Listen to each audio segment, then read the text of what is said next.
정말 어려운 내용입니다. 주위에 있는 지인분들한테 너 얼마 버니? 어떻게 해보니까 돈 좀 벌려요? 이렇게 물어봤을 때 그분들 대답이 정확하게 얼마 번다고 아마 말씀하시는 분은 없을 겁니다. 왜 그럴까요? 돈이 안 벌리기 때문에 그렇습니다. 돈이 벌리면 나 얼마 번다 이렇게 자신 있게 얘기하겠죠. 근데 그렇게 쉽지가 않습니다.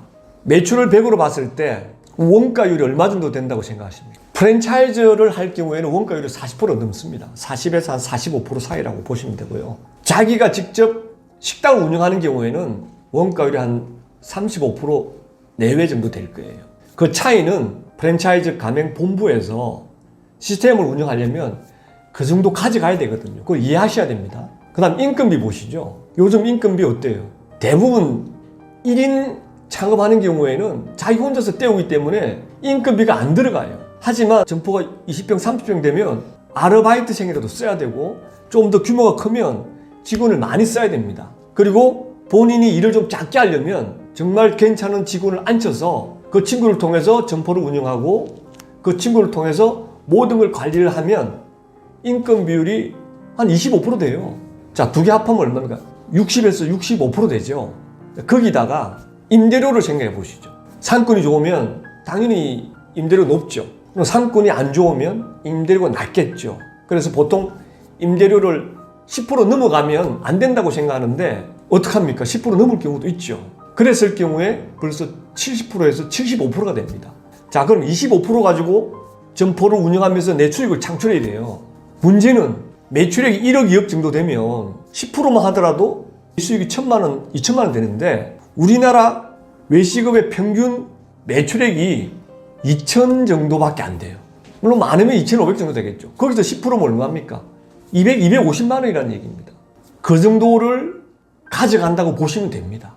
그걸 좀 더 많이 가지고 가겠다 그러면 본인이 10시간 일할 걸 뭐 15시간 일하거나 아니면 우리 가족들을 데려와서 일을 시키면 돼요. 제가 그런 경우는 말립니다.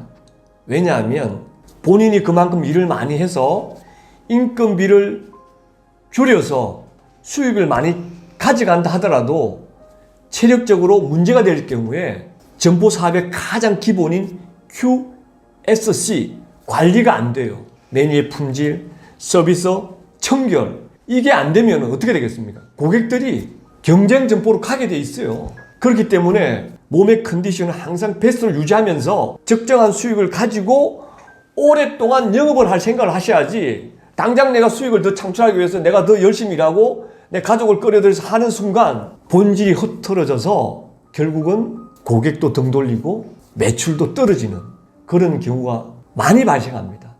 그래서 절대 욕심을 부리지 말고 적정한 수익을 가지면서 롱런할 수 있는 그런 자세로 임하시면 좋겠습니다.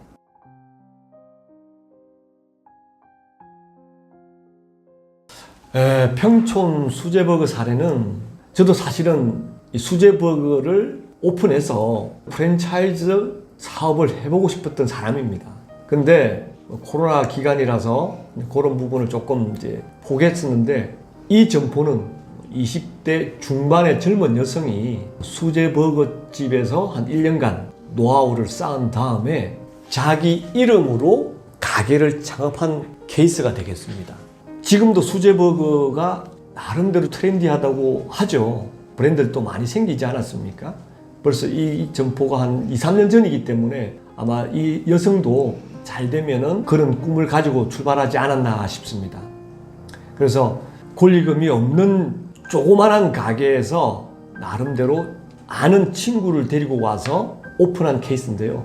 나름대로 품질이 좋았기 때문에 한 달 매출액은 한 2,900만 원 정도 유지를 했습니다. 근데 이 일반 창업자들이 신경을 써야 될 게 식자재 부분입니다. 물론 마트나 수산 아니면 가락시장 가서 직접 떼고 오면 약간의 메리트가 있습니다. 근데 누구로부터 받기 시작하면 식자재의 경쟁력이 떨어져요.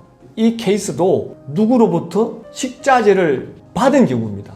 본인이 직접 눈으로 보고 흥정을 해서 10원에도 싸게 샀으면 아마 원가율이 이렇게까지는 나오지 않았을 텐데 이걸 받다 보니까 원가율이 40%.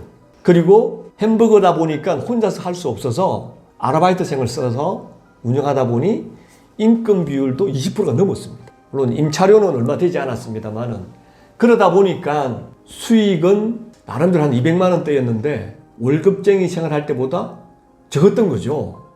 그리고 근무도 일주일 내내 하다 보니 노동의 강도도 있죠. 그 다음에 휴식이 없다 보니까 스트레스도 많이 받았겠죠.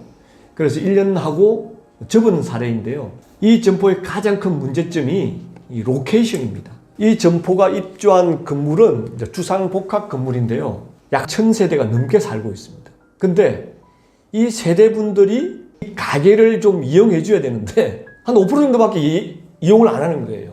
우리가 보통 점포를 열면 매출액의 한 7, 80%는 반경 1km 이내 분들이 와서 구매를 해주는 경우가 대부분입니다. 근데 이 사례는 뭐 5%밖에 안 되는 거예요. 나머지는 근처에 있는 아파트 단지나 이런 데서 배달을 시켜 드시는 거거든요. 그러다 보니까 배달비가 너무 많이 나오는 거예요. 한 달에 500만 원 이상 배달비가 나오는 거예요. 3천 파는데 500만 원이 배달료로 나가면 어떻게 되겠습니까?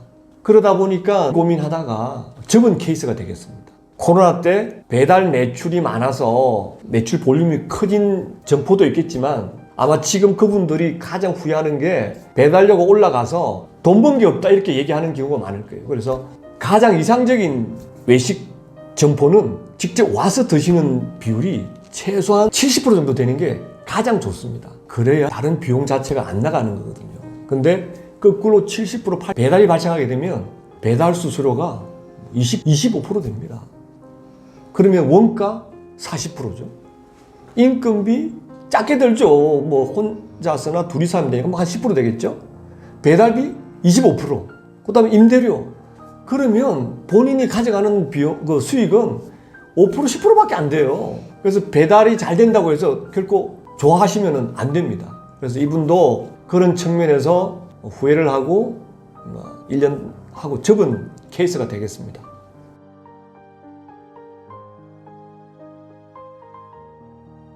이분은 1년 동안 기본 메뉴의 레시피를 공부해 왔죠. 근데 개인이 하는 경우에 있어서 가장 문제가 뭐냐면 메뉴 개발입니다. 자, 기업은 조직이 있어서 트렌드에 맞게 메뉴 개발을 하면서 앞서가지만 개인 창업 경우에는 본인이 시간을 내서 메뉴도 개발하고 시장 조사도 해야 돼요. 그게 쉽지가 않거든요.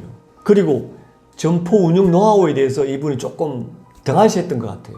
예를 든다면 선입선출, 그 다음에 주문했을 때 필요한 양만 주문해야 되는데 이게 신경 쓰인다고 한 번에 많은 양을 주문하게 되면 당연히 식자재 품질이 나빠져요. 그리고 정확하게 레시피대로 해야 되는데 대부분이 레시피보다 많이 줘요. 그렇게 되면 원가가 올라가죠. 그래서 레시피를 수시로 체크하고 연습을 해야 되는데 그런 부분도 등한시했다는 것. 그런 게 아마 이번 케이스로 저희가 배워야 될 점이 아니냐.